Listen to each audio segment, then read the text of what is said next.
Voy a repetir un par de versículos de este texto que acabamos de leer y son los versículos 30 y 31. Juan 20, 30 y 31 voy a repetir esta lectura. Dice: hizo además Jesús muchas otras señales en presencia de sus discípulos, las cuales no están escritas en este libro. Pero estas se han escrito para que creáis que Jesús es el Cristo, el Hijo de Dios, y para que creyendo tengáis vida en su nombre. Hermanos, debo de decirle a la iglesia que a partir de este domingo y durante todo este trimestre del año estaremos revisando una serie de sermones que se titulan los Yo Soy de Jesús. Vamos a estar hablando de estos Yo Soy de Jesús a lo largo de estos 3 meses. Todos estos menciones de Jesús tienen que ver con el Evangelio de Juan.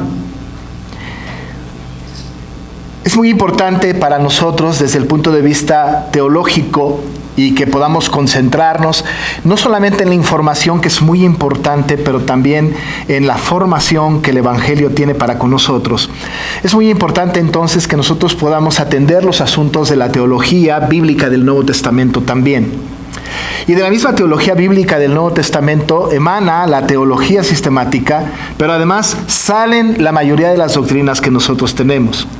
Si usted asiste todos los domingos en esta serie de sermones, al final podrá darse cuenta que la sistematización de las más importantes doctrinas que tenemos están contenidas en estas 7 expresiones de los Yo Soy de Jesús.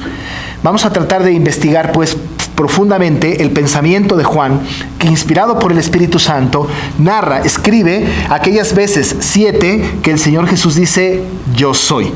Va a ser muy importante pues tener este panorama completo. A lo largo de toda esta serie de predicaciones estaremos hablando de otros asuntos que tienen que ver con estos temas, como la predicación de hoy de el propósito de Juan al escribir el libro. Pero también por otro lado, al final, vamos a estar hablando acerca de, y ustedes, como preguntó Jesús a sus discípulos, y ustedes, ¿quiénes dicen que yo soy? Y esto nos confrontará a nosotros para que nosotros podamos decir, nosotros, ¿quiénes decimos que es Jesús? Hacia allá queremos dirigirnos. No hay un personaje más importante en la Biblia, en toda la Escritura, que no sea Jesús. Toda la Biblia, absolutamente toda la Biblia, habla de Él, de manera implícita o de manera explícita. No hay una sola parte de la Escritura que no hable de Cristo. Pero sí hay un punto de referencia importante. Cuando nosotros queremos conocer de Cristo, lo que queremos conocer no es lo que nosotros nos imaginamos de Cristo. Lo que queremos conocer de Cristo es lo que Él dice de sí mismo. Para conocer a una persona hay que vivir con ella, hay que tratarle a ella, hay que caminar con esa persona. Pero nos da mucha utilidad cuando la persona nos habla de sí misma y nos dice, yo soy así, este es mi carácter, esta es mi manera de pensar, este es mi mensaje, esta es mi costumbre, este es mi hábito. De tal manera que entonces para conocer a Cristo no hay mejor cosa que venir a la Escritura y que Cristo nos diga quién es. Normalmente cuando nosotros preguntamos a la gente, para ti, ¿quién es Jesús?, tenemos diferentes respuestas, muy variadas, todas ciertas, pero muy limitadas. Vamos a la calle, vamos con una persona que no es creyente y le preguntamos, para ti, ¿quién es Cristo? Y nos dicen, el Hijo de Dios, y es cierto. Nos dicen, es el Hijo de María, y también es cierto. Algunos un poquito más listos nos dicen, fue un carpintero, y también tiene cierto sentido. Algunos con una teología más avanzada nos dicen, es el Salvador, y la cosa se va acercando más a las verdades absolutas. Pero fuera de estos 4 o 5 conceptos, no hay más definición de Cristo que estas. De tal manera que cuando nosotros hablamos de Cristo, no solamente tenemos que quedarnos con el común del conocimiento de la gente, este común denominador que es 3 o 4 conceptos de Cristo, sino tenemos que ir a lo profundo del conocimiento bíblico y descubrir lo que Cristo dice de sí mismo. ¿Quién es? ¿Qué hace? ¿De qué es capaz? ¿Qué hizo? ¿Qué promete? ¿Cuáles son sus alcances? ¿Tenemos que adorarlo? ¿Es Dios? ¿Es solo hombre? ¿Quién es? ¿Quién es Jesús? Y entonces tenemos que venir a la Biblia para este propósito y encontrar pues las respuestas absolutas, respuestas completas que tiene la Escritura respecto de Cristo. Nosotros hemos adorado a Cristo, le cantamos a Cristo. Incluso muchos de nosotros tenemos una idea de Cristo. Y tenemos expresiones como Jesús es mi Señor y mi Salvador, pero nada más. Nada más. Y no tenemos un concepto más amplio. Una de las tareas que tenemos como iglesia cristiana, no solo la nuestra, toda la iglesia cristiana, es tener un pleno conocimiento de Cristo. El apóstol Pablo ha dicho, por ejemplo, que él toma todo como basura, todo lo que tiene, todo lo que es, con tal de ganar el conocimiento de Cristo. Todos tendríamos que seguir este propósito, conocer más profundamente a Cristo. De tal manera pues que en este trimestre lo que vamos a estar haciendo es conocer al Señor, conocer a Cristo, y al conocerlo, sacar de ahí las doctrinas fundamentales de nuestra fe. Y por otro lado, no construirnos una imagen a la carta de un Jesús, sino conocerle en profundidad, desde el punto de vista espiritual y por supuesto desde el punto de vista intelectual en el conocimiento de su palabra. Jesús en este evangelio, y es el único que lo dice, el único evangelista que recoge todas estas expresiones del Señor Jesús, dijo en 7 ocasiones: yo soy el pan de vida. Dijo: yo soy la luz del mundo. Yo soy la puerta de las ovejas. Yo soy el buen pastor. Yo soy la resurrección y la vida. Yo soy el camino y la verdad y la vida. Nadie viene al Padre sino por mí.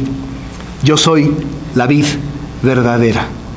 7 veces, 7 repeticiones, y en cada repetición una metáfora.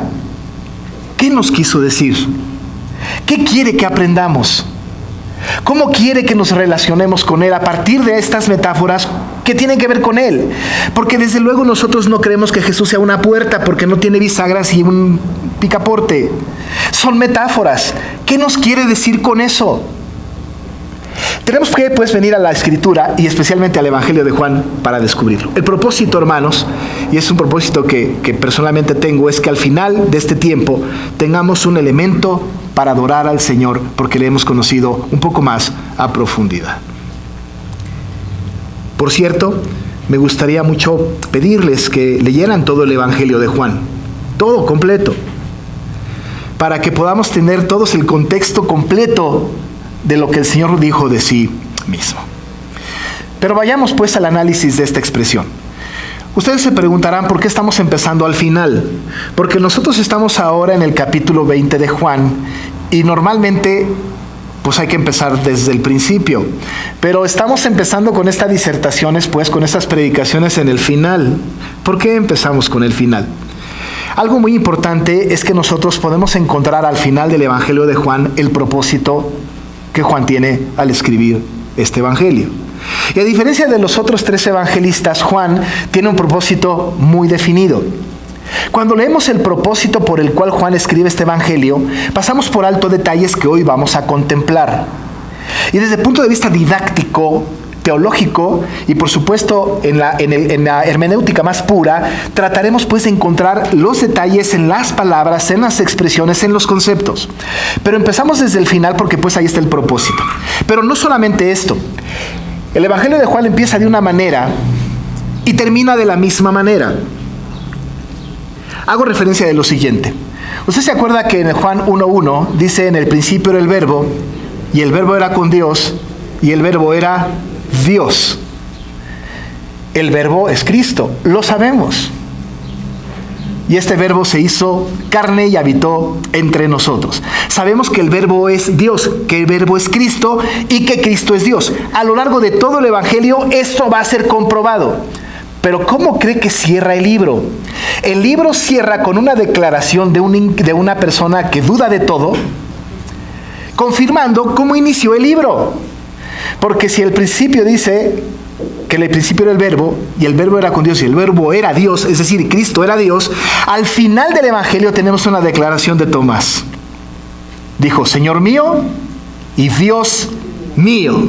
Empieza con una afirmación teológica del verbo siendo Dios, y termina con una confirmación de una persona diciendo que Jesús es Dios. De tal manera que entonces el evangelista puede estar satisfecho de haber cumplido su propósito de presentar a Cristo como Dios. No puede pasar por alto este asunto. Empieza pues anunciando que este verbo que se hizo carne es Dios, y por otro lado termina con una persona, un hombre incrédulo, diciéndole a Jesús, Señor mío y Dios mío. Luego nos dice Juan su propósito. Estas cosas se han escrito para que creáis que Jesús es el Cristo, el Hijo de Dios, y para que creyendo tengáis vida en su nombre. Pero amado hermano, vámonos al detalle. El versículo 30 empieza diciendo que hizo Jesús, además, muchas otras señales. Hemos de detenernos un poco aquí, porque tenemos que hacer un análisis, pues, teológico del asunto de las señales. No puede pasar por alto. Tenemos que, pues, entonces hablar de las señales, porque lo que está diciendo Juan es que Jesús hizo, además, otras muchas señales. ¿Cuáles son las señales? ¿Qué es una señal? Es importante, pues, que nosotros podamos dar atención al asunto. Uno de los evangelios, si no es que el más importante, que habla más de las señales, es el evangelio de Juan. Constantemente a lo largo de todo el evangelio Juan está hablando de, y esta es una señal, y algunos diciendo, ¿y quién es este que hace semejantes señales? La palabra señal está muy identificada en el evangelio de Juan. Juan está muy interesado en que sus lectores, los locales y los temporales y los implícitos que somos nosotros, tengamos una idea respecto de las señales. Termina así el evangelio y quiere dejarnos claro el asunto de las señales. Dice que hizo muchas señales. ¿Pero qué es una señal? Normalmente, cuando hablamos nosotros de señal, estamos hablando de asuntos muy concretos, muy específicos, que anuncian algo. Cuando pensamos en una señal, pensamos cuando vamos en carretera que hay letreros que dicen tal localidad a tantos kilómetros, es una señal. O vemos letreros que no tienen letras, solamente imágenes, en donde nos damos cuenta de que tenemos que ir no rebasando por el carril izquierdo, o más bien derecho. Se me hace que yo rebaso mal, ¿verdad? Pero tenemos señales. Tenemos señales en donde hay una escuela y que no se puede ir a mucha velocidad porque los niños cruzan constantemente. Hay señales. Normalmente las señales anuncian lo que está sucediendo o lo que va a suceder. Es muy importante. Señalan lo que está pasando y lo que va a suceder. Casi nunca lo que sucedió atrás. Pero las señales son importantes porque van dando un aviso acerca de lo que viene, de lo que está sucediendo o de lo que va a suceder. A lo largo de todo el evangelio de Juan, lo que dice el evangelista es que el Señor hizo señales concretas. Y todo lo que hizo el Señor eran señales de algo, o los acontecimientos que estaban pasando eran señales de algo. Desde el punto de vista de la teología, pues, bíblica del Nuevo Testamento, tenemos que decir que la señal opera en la vida física, pero ilustra un principio de vida espiritual. Lo repito, la señal opera en la vida física, pero ilustra un principio en la vida espiritual. Opera en la vida física. ¿Sabe qué? Le voy a decir 2 o 3 ejemplos respecto de señales. Tenemos que recordar, por ejemplo, la alimentación de los 5,000. Cuando fue la alimentación de los 5,000, había una señal. La señal estaba bastante definida, la multiplicación de los panes y los peces. Era una señal. Dice el Evangelio en el capítulo 6, verso 14, aquellos hombres entonces, viendo la señal que Jesús había hecho, dijeron, este verdaderamente es el profeta que había de venir al mundo. Pero vieron esta señal. La alimentación de los 5,000, el partimiento del pan, la repartición de los elementos fueron una señal. Ahí está la señal. Pero eso está en el campo de la vida física. Fue algo que se experimentó, que se palpó, que se vio. La gente que lo vio dio testimonio de que fue verdad. Muchos de los que estaban ahí fueron objetos de ese milagro. Esta era una señal. Pero acompañando a esta señal había un principio de vida espiritual. El Señor nunca hizo algo que no utilizara para después dar una aplicación espiritual. ¿Sabe qué fue lo que dijo Él después de multiplicar los panes? Cuando multiplicó los panes, cuando sació el hambre de todos los que estaban ahí, el Señor dijo: yo soy el pan de vida. Una señal física con un principio espiritual. No hizo una señal para mostrarles: miren cómo soy bueno para hacer milagros. No. Detrás de la señal, que era operaba en la vida física, había un principio espiritual. El principio espiritual en el repartimiento del pan, pues al multiplicar los panes, era no la señal en sí misma, sino era que le vieran a Él: yo soy el pan de vida. Cuando el Señor Jesús sana a un ciego de nacimiento en Juan 9, ustedes se pueden acordar de este evento. El Señor sana a este ciego de nacimiento. Hay un gran escándalo, hay un tema ahí alrededor. Pero es una señal. Esa curación específicamente es una señal. Dio luz a los ojos de aquel que no veía. ¿Sabe qué dijo el Señor Jesús en torno de esto? En tanto yo estoy en el mundo, luz soy del mundo. No había una señal que no viniese acompañado de una aplicación espiritual. No había. Cuando el Señor Jesús, allá en Juan 11, resucita a Lázaro, la resurrección de Lázaro era una señal. ¿Sabe qué dijo el Señor Jesús previo a que resucitara a Lázaro? El Señor Jesús dijo: yo soy la resurrección y la vida. El que cree en mí, aunque esté muerto, vivirá. La señal no estaba sola, venía acompañado de un concepto espiritual profundo. No hacía el Señor milagros por hacer milagros y para presumir de su poder. Tenía un propósito, y Juan lo registró en su evangelio, para que creyéramos en Jesucristo. La resurrección de Lázaro fue significativa, pero era para que el Señor dijera: yo soy la resurrección y la vida. Y así pasa también con las ovejas, y así pasa también con la puerta, y así pasa también con la vid verdadera. En cada una de los yo soy de Jesús hay una señal física o que opera en el mundo físico, pero hay una aplicación espiritual que el Señor quiere que entienda la gente.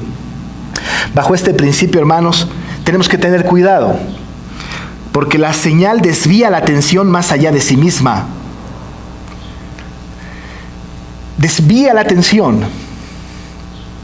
¿Sabe que a veces adoramos más las señales del Señor que al Señor de las señales?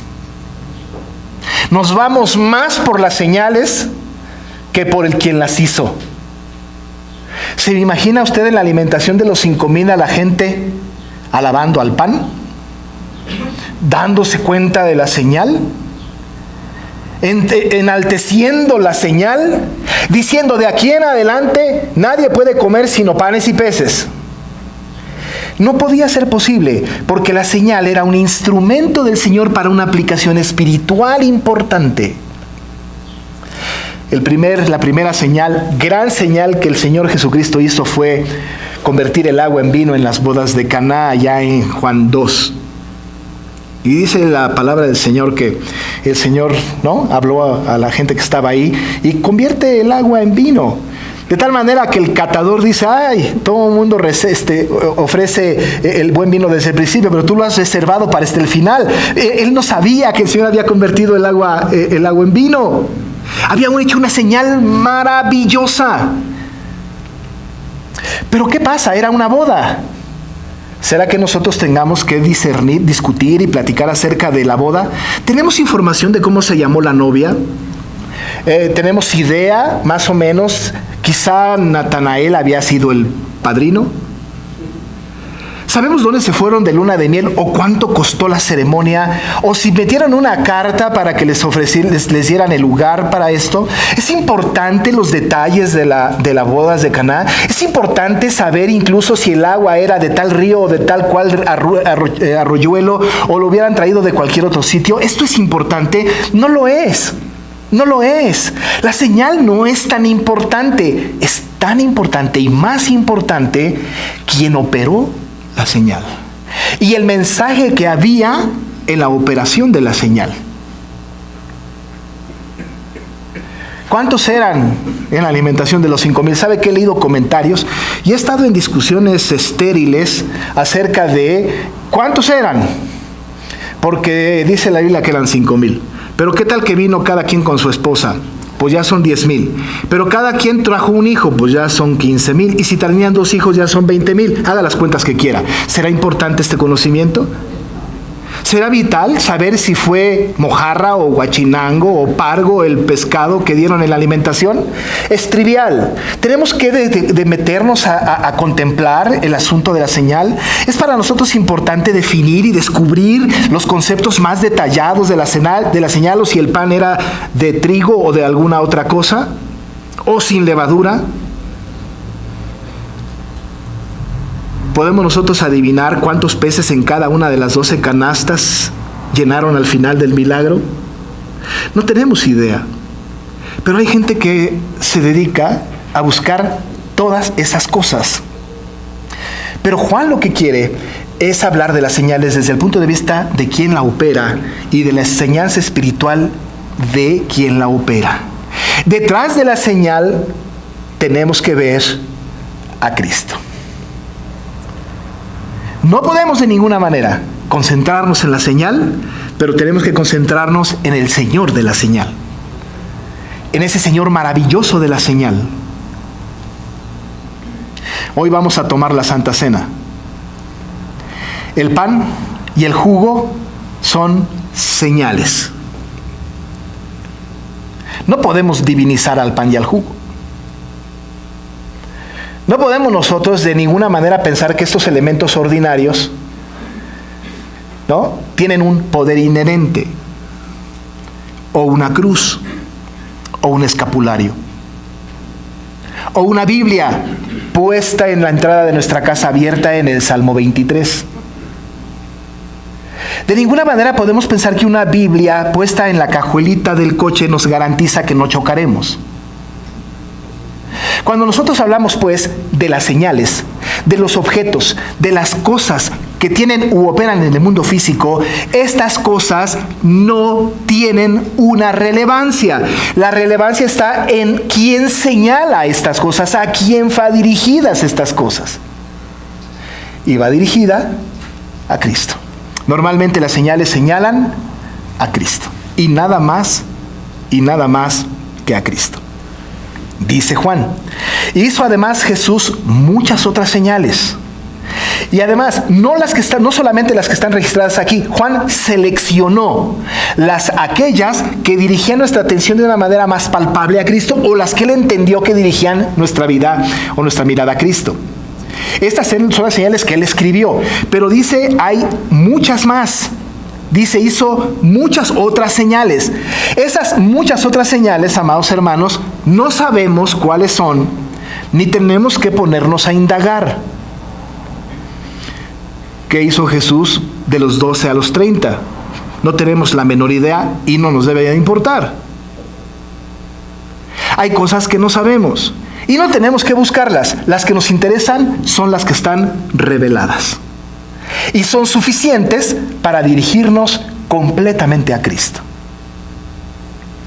Muchas señales, pero además algo importante. Estas señales las hizo en presencia de sus discípulos. Qué importante. No las hizo aislado. ¿Sabe que un golfista lo peor que le puede pasar es hacer un hoyo en uno y que nadie lo vea? Es horrible. Hace su tiro, hace un hoyo en uno, voltea por todos lados y no hay nadie. ¿A quién le presume su hoyo en uno? Los testigos son importantes. Los testigos aseveran, garantizan, dan certeza de que lo que se hizo es verdad. Y los discípulos estuvieron presentes en cada una de las señales. Si no todos, en la mayoría de las veces, por lo menos Pedro, Jacobo y Juan. Presentes, siempre, delante de sus discípulos. Y Juan tiene toda la autoridad para hablar de las señales, porque era uno de los 3 que el Señor prefería que estuvieran con él casi en todos sus milagros, si no es que en todos. Y Juan está narrando esto. No solo esto, sino que además Juan, cuando escribe primera de Juan, dice lo que hemos oído, lo que hemos visto, lo que hemos palpado tocante al verbo de vida. Lo vimos, lo oímos, lo palpamos, damos testimonio de Él. Importante que Juan transmita a nosotros una verdad testimonial que él vivió, que él vio, que él palpó. Juan se recostó en el regazo del Señor. Juan era el discípulo amado. Si hay alguien que nos puede hablar del carácter de Cristo, es Juan. Y Juan experimentó, vio, pues, fue testigo de las señales. Dice Juan que hizo muchas señales en presencia de sus discípulos, dice él, las cuales no están escritas en este libro. Pero algunas sí. Y las que están escritas en este libro, dice él, pero estas, las que están en este libro, se han escrito con un propósito, para que creáis que Jesús es el Cristo. No es para que nosotros oremos y se multiplique el pan. ¿Sabe una cosa? Que hemos tenido errores de interpretación que van afectando nuestra conducta cristiana. En algún momento, algunas iglesias hacen comidas y dicen, vamos a orar porque somos muchos, nada más esperábamos 10 y llegaron 30. Vamos a orar para que el Señor multiplique. Es una buena intención, pero ¿será que el Señor se dedique a eso? Ahora, ¿cuál es la base escritural? Quizá el tema de la alimentación de los 5,000. Ya el Señor lo hizo una vez, entonces significa que lo puede hacer todas las veces. Todas las veces. Y entonces hacemos de la señal un acto divino, que se repite y se repite y se repite, y que se puede repetir y repetir y repetir todas las veces que nosotros queramos. Ahora, la pregunta es, ¿el Señor es capaz de que la comida alcance para todos? ¡Claro que sí! ¡Por supuesto que sí! Pero cometemos un error de interpretación cuando pensamos que el Señor está comprometido, ¿no?, a multiplicar y a que el pan se parta, y que se parta y parte y parte y parte y parte y parte y alcance para todos y además sobre. No es un principio teológico correcto. Las señales que están aquí, el propósito que tienen no es que nosotros nos agarremos de la señal y hagamos un hábito cristiano, sino que estudiemos la señal y nuestra mente y nuestro corazón se dirija a Cristo. Nos olvidamos un poco de la señal y miramos exclusivamente a Cristo. Nada más que a Cristo. Cuando el día de Pentecostés, Pedro predicó ese maravilloso sermón, y descendieron del cielo lenguas como de fuego, y se posaron sobre las cabezas de los que estaban asistiendo ahí. Ellos entendieron lo que Pedro estaba diciendo en su propia lengua. ¿Será que esto se repita todo el tiempo? ¿Será que tenemos que pedir, Señor, que descienda fuego del cielo para que nos unjas con el fuego de tu Espíritu? ¿Es esto correcto? ¿Tiene sustento bíblico? ¿No estamos nosotros divinizando una señal que sucedió en un tiempo de su momento con el propósito de dirigir la mente de las personas a Cristo? Hemos de tener mucho cuidado con esto. Porque lo que nuestra mente tiene que tener, nuestro corazón hacia donde tiene que ser dirigido, es hacia Cristo. Estas se han escrito para que creáis. En el idioma original, el tiempo del verbo es para que creyendo o para que sigan creyendo. La gramática en el idioma original, en el griego, es muy interesante, porque la gramática en griego es exactamente tal y como se escribe, no es exactamente tal y como se traduce. La traducción es maravillosa, la que tenemos nosotros, pero el énfasis más profundo tiene que ver con un gerundio, creyendo, o para que sigan creyendo. Es decir, ya creyeron, ahora sigan creyendo. Que su fe se vaya incrementando, incrementando, incrementando, conforme son testigos de las señales y de los relatos de lo que el Señor hizo. Y la fe en el Señor va incrementándose, incrementándose, incrementándose, para que sigan creyendo, dice el evangelista. ¿Pero creyendo en qué? ¿Creyendo en qué? Pues creyendo. ¿Pero qué creemos nosotros? Ahora déjeme decirle que la gente que recibió esta carta son creyentes. Lejos de lo que cualquiera de nosotros pensemos, nosotros pensamos que si hay un libro que tiene que ser llevado a una persona no creyente es Juan. Decimos, ¿quieres que alguien conozca de Cristo, que lo evangelicemos? Pues Juan, ¿no? Pero Juan es complicadísimo. Tiene un contenido teológico como ningún otro evangelio. Y fue dirigido a cristianos, que por supuesto le sirve a los no creyentes, pero fue dirigido a creyentes, ¿no? Para que sigan creyendo, para que crezcan en su fe, para que confirmen paso a paso su fe. Y entonces dice el evangelista, esto se escribió para que sigan creyendo y no dejen de creer que Jesús es el Cristo, el Hijo de Dios. ¿Qué es lo que Juan quiere que creamos? Bueno, amado hermano, quiere que creamos en un personaje que no solamente tiene un nombre, sino que hizo muchas señales. ¿Sabe cuál es la más grande señal de nuestros tiempos? No tenemos que buscar la más grande señal de nuestros tiempos en un árbol que tiene la imagen o el rostro de un Cristo fabricado. No tenemos que buscar nosotros señales de nuestros tiempos en las nubes con imágenes caprichosamente acomodadas por nuestra mente. ¿No es cierto que ve al cielo y dice, ay, es un perrito? Eso. Hay gente que ve a Cristo en las nubes. No podemos nosotros entender ni siquiera imaginarnos un poco que las señales de nuestros tiempos tienen que ver con la aplicación de la escatología de este siglo. Y ya pasó esto, ya pasó aquello, las torres gemelas se cayeron y no sé cuánto, y de esto hacemos toda una teología muy mundana.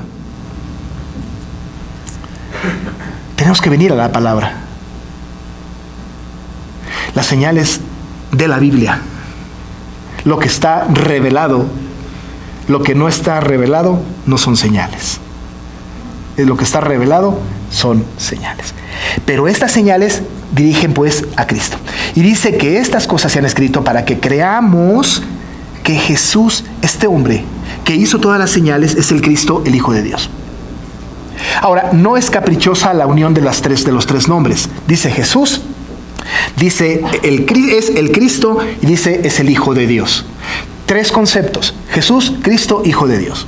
Usted sabe lo que significa Jesús, y lo sabemos porque ha estudiado justo el principio cuando el Señor Jesús nació, en el Evangelio de Lucas particularmente, cuando Lucas y Mateo también, cuando el ángel aparece, por ejemplo, a José y le dice que el hijo que va a tener se va a llamar Jesús, porque salvará a su pueblo de sus pecados. De tal manera que sabemos que Jesús significa Salvador. No es un asunto caprichoso. Además estaba tipificado desde antes, porque el Jesús, el nombre, tiene la misma raíz que Isaías y Oseas y Josué en el Antiguo Testamento, que todos significan lo mismo. Lo mismo. Estaba anunciado. El nombre que tiene Jesús no fue un nombre que se les ocurrió en ese momento. Dios lo tenía desde siempre, el nombre. Y a José, al ángel le dijo, le vas a decir a José que el hijo se va a llamar Salvador. Claro, no Salvador, pero Jesús, que significa Salvador. Ahí tenemos un concepto. En el nombre hay un concepto. Pero no solamente es Jesús el nombre, sino además dice que este Jesús, que es su nombre, tiene un oficio. Este Jesús es el Cristo. Ahora, Jesús es el nombre, Cristo es el oficio. Y Cristo significa Mesías. En hebreo, ambos son el ungido. Así que entonces dice que crean que el Salvador, Jesús, el que ustedes históricamente conocen, es el que tenía la tarea, el oficio de ser el Mesías, al que estaban esperando desde hace tanto tiempo. Él es. Todas las señales que él hizo es para que ustedes crean que él, el personaje histórico que es el Salvador, es el Mesías, el ungido, es el Cristo. Pero es el eterno, porque cuando dice la Biblia el Hijo de Dios,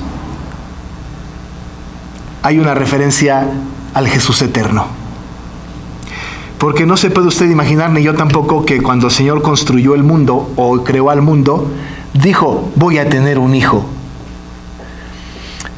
Cuando se habla de la Trinidad es operativa antes de la fundación del mundo. Cristo es Hijo de Dios antes de la fundación del mundo. Y cuando pensamos en el Hijo de Dios, no estamos pensando en un Hijo que tuvo temporalmente durante la creación, sino que lo tuvo antes de la fundación del mundo.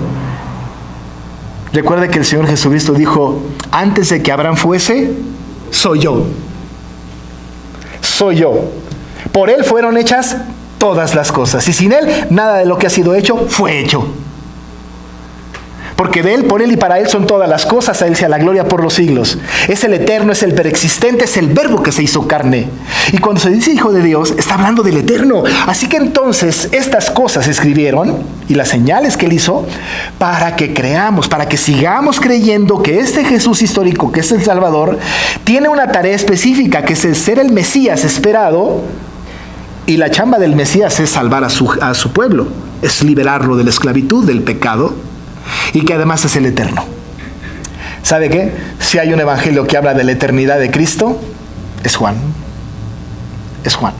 Y luego en las cartas paulinas, Colosenses, Pablo a los Colosenses. Pero es el eterno. Dice la palabra, estas señales se han escrito para que creáis que Jesús es el Cristo, el Hijo de Dios, y para que, creyendo, tengáis vida en su nombre. Para que creyendo tengáis vida en su nombre.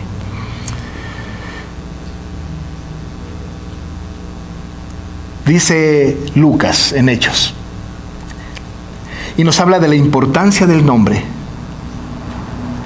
En ninguno otro hay salvación, porque no hay otro nombre bajo el cielo dado a los hombres en que podamos ser salvos. Hechos 4:12. El nombre es importante. ¿Cuál es el nombre? Jesús, el Cristo, el Hijo de Dios. ¿Cómo llegamos al conocimiento de Jesús, el Cristo, el Hijo de Dios? Por las señales que el Evangelio nos narra. No otras.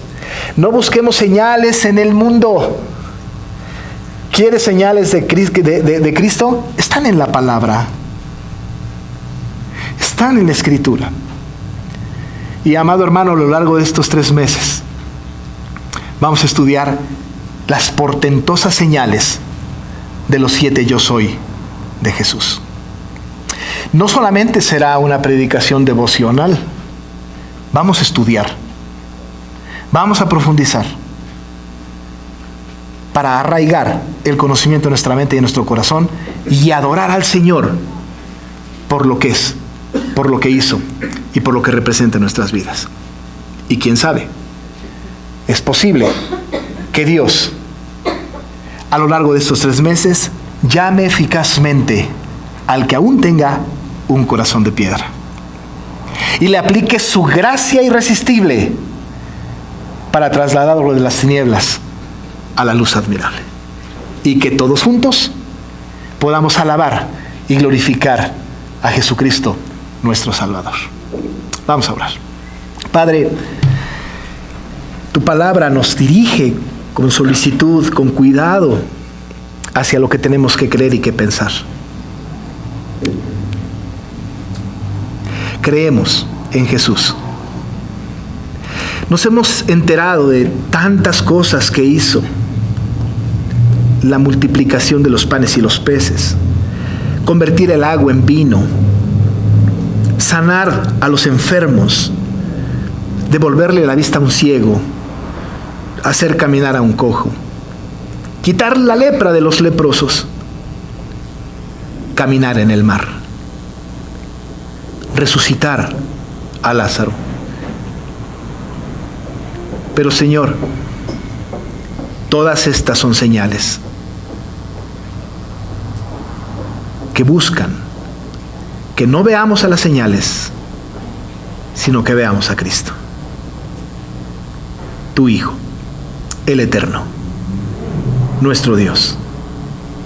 Ayúdanos, Señor, para que a lo largo de este tiempo podamos discernir, entender y tener más elementos para alabar a nuestro Señor Jesucristo. al que amamos, adoramos y por quien somos. En su nombre pues oramos. Amén.